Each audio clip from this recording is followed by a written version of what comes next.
téléphone. Vous êtes en direct depuis Paris. Bonjour.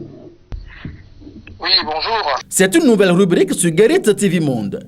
Réagissez partout dans le monde sur le sujet d'actualité de votre pays en laissant un message WhatsApp sur la tablette de la rédaction de Guérit TV Monde au 00229 91 19 10 10. C'est à nous de vous rappeler Guérit TV Monde, le leader des Web TV. Nous sommes mercredi 1er septembre 2021. Mesdames et messieurs, bonjour. Dans sa première parution de ce 9e mois de l'an 2021, le quotidien Matin Libre affiche en manchette Bénin, le sort des spoliés de la vaste escroquerie ICC Service. La balle dégagée vers Talon. Remboursement ICC Service. Herman Metton et sa troupe ne disent plus rien. C'est ce titre qui était placardé en manchette de votre journal Matin Libre du lundi 30 août 2021. L'article s'est intéressé au sort des victimes de ICC Service, cette vaste escroquerie, à la pyramide de Ponzi que le Bénin a connue il y a une douzaine d'années. Le dossier a été rouvert à la criette il y a bientôt 3 ans avec à la clé le verdict du remboursement des montants spoliés aux ayants droit. Plus d'1 an après la libération des cerveaux de cette affaire, Matin Libre, ne voyant rien poindre à l'horizon, a donc interpellé la figure de proue de l'association des victimes qui s'est murée dans un silence alors qu'à ce procès médiatisé, toutes les langues étaient déliées et ont pu encenser le gouvernement de Patrice Talon et la justice béninoise. 24 heures après la publication, Herman Metton s'est confié à la Web TV Guérit TV Monde.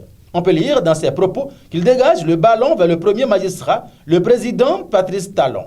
L'extrait de son intervention sur Guérit TV Monde à ce sujet est à retrouver en page 3. À l'oreille droite, attribution des résidences universitaires à l'UAC. Les demandes désormais en ligne. De nouvelles réformes dans le processus d'attribution des résidences universitaires à l'université d'Abomey-Calavi. Désormais, pour se faire attribuer une cabine sur le campus, la communauté estudiantine doit effectuer la demande en ligne via une plateforme. Dans son intervention sur Radio Univers, la directrice du Centre des œuvres universitaires et sociales d'Abomey-Calavi, Gislaine Fagboron, a évoqué les dites réformes qui visent une transparence dans l'attribution des résidences universitaires. La suite, c'est bien précise en page 9.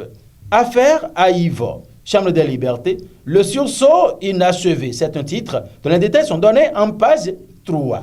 Modernisation des infrastructures scolaires à Cotonou. Atropo lance la construction de classes. Dans son souci d'offrir de meilleurs cadres d'apprentissage aux écoliers de la ville de Cotonou, le maire de Cotonou, Luc Setondi Atropo, a procédé ce mardi 31 août 2021 au lancement officiel du projet de construction de plusieurs modules de salles de classe. Enfin, interdiction des manifestations culturelles et festives. Une mesure jugée sélective, quid des tournois qu'organise l'UP. Le quotidien Matin Libre, dans sa livraison du jour, s'interroge comment comprendre que dans un communiqué co-signé par le ministre de la Jeunesse et des Sports, ils ne sont pas fait mention d'événements sportifs. Cette question, sur la lèvre des promoteurs d'événements culturels, crée une suspicion autour de l'interdiction des manifestations culturelles et festives décrétées par 4 ministres du gouvernement pour lutter contre la recrudescence des cas de Covid-19. Alors que l'interdiction est entrée en vigueur à la date de sa signature, le 25 août 2021, dimanche 29 août dernier, à Porto Novo, à Diawere, Natitengo et ailleurs, s'est jouée la finale du tournoi de football qu'organise l'Union progressiste. Il a fallu ce constat pour se rendre compte que le communiqué du comité interministériel de gestion de la crise sanitaire n'a pas fait mention d'événements sportifs. Or, le but visé étant d'éviter les rassemblements de personnes, comment ne pas faire cas d'événements sportifs tels que les tournois de football qui, en ces moments de vacances, rassemblent autant de monde, sinon plus, que les événements culturels et festifs.